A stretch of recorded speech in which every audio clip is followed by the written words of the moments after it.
नमस्कार भाइयों और बहनों, स्वागत है आपका जंगली मेडिसिन में। आज की ये जानकारी उन लोगों के लिए बहुत ज़रूरी होने वाली है जो बार बार खांसी, दमा, सांस की तकलीफ, छाती में जकड़न, बलगम, पुराने ज्वर या कमज़ोर फेफड़ों की समस्या से परेशान रहते हैं। आयुर्वेद में एक ऐसी वनस्पति का वर्णन मिलता है जिसे सदियों से श्वसन तंत्र का रक्षक माना गया है। ये पौधा गांवों में बहुत आम है, झाड़ियों के रूप में हर जगह मिल जाता है, लेकिन इसके औषधीय गुण इतने शक्तिशाली हैं कि आयुर्वेदाचार्य इसे क्षय रोग और श्वास रोगों की श्रेष्ठ औषधियों में गिनते हैं। इस वनस्पति का संस्कृत नाम वासा बताया गया है। आयुर्वेद में इसे वासक भी कहा गया है। हिंदी में इसे अडूसा या अडसा कहा जाता है।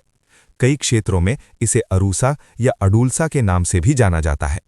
अंग्रेजी में इसे मैलाबार नट कहा जाता है और इसका वैज्ञानिक नाम जस्टिसिया अडातोड़ा है।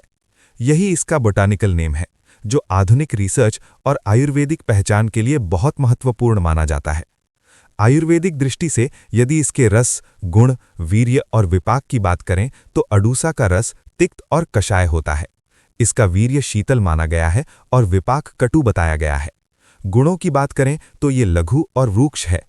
प्रभाव के स्तर पर यह मुख्य रूप से प्राणवह स्रोतस यानी श्वसन तंत्र पर कार्य करता है।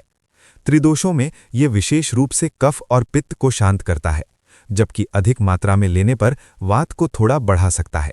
इसलिए मात्रा का ध्यान रखना बहुत जरूरी है। आयुर्वेदिक ग्रंथों में अडूसा का वर्णन बहुत विस्तार से मिलता है। चरक संहिता में वासा को कांस, श्वास और क्षय रोग की अत्यंत प्रभावशाली औषधि बताया गया है।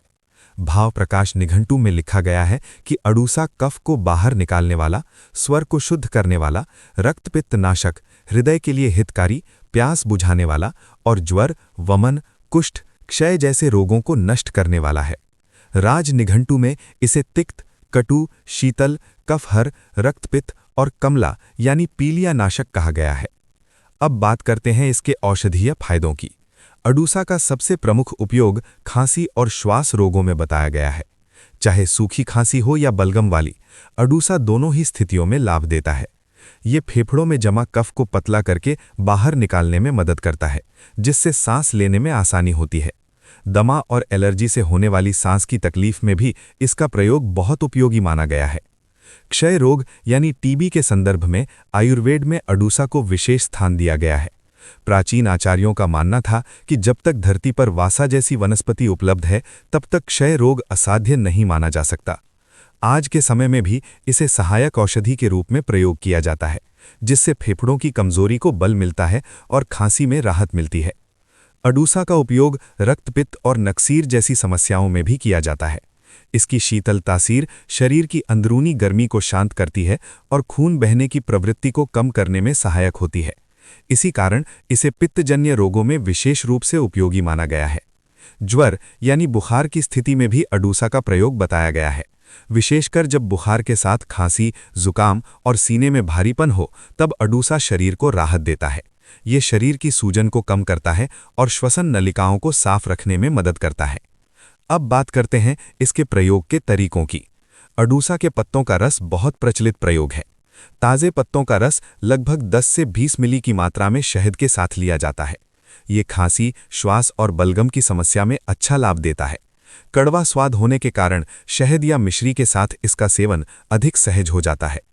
यदि ताज़ा पत्ते उपलब्ध न हों तो अडूसा के सूखे पत्तों का चूर्ण भी प्रयोग किया जाता है। इसकी सामान्य मात्रा 1 से 3 ग्राम तक बताई जाती है, जिसे शहद के साथ लिया जा सकता है। बाजार में अडूसा से बनी कई आयुर्वेदिक क्लासिक औषधियां भी उपलब्ध हैं, जैसे वासारिष्ट और वासा अवलेह। ये दोनों ही खांसी, दमा और श्वसन रोगों में व्यापक रूप से प्रयोग की जाती हैं। ग्रामीण क्षेत्रों में अडूसा के पत्तों को कूटकर चटनी के रूप में भी प्रयोग किया जाता है, जिसमें शहद मिलाकर सेवन किया जाता है।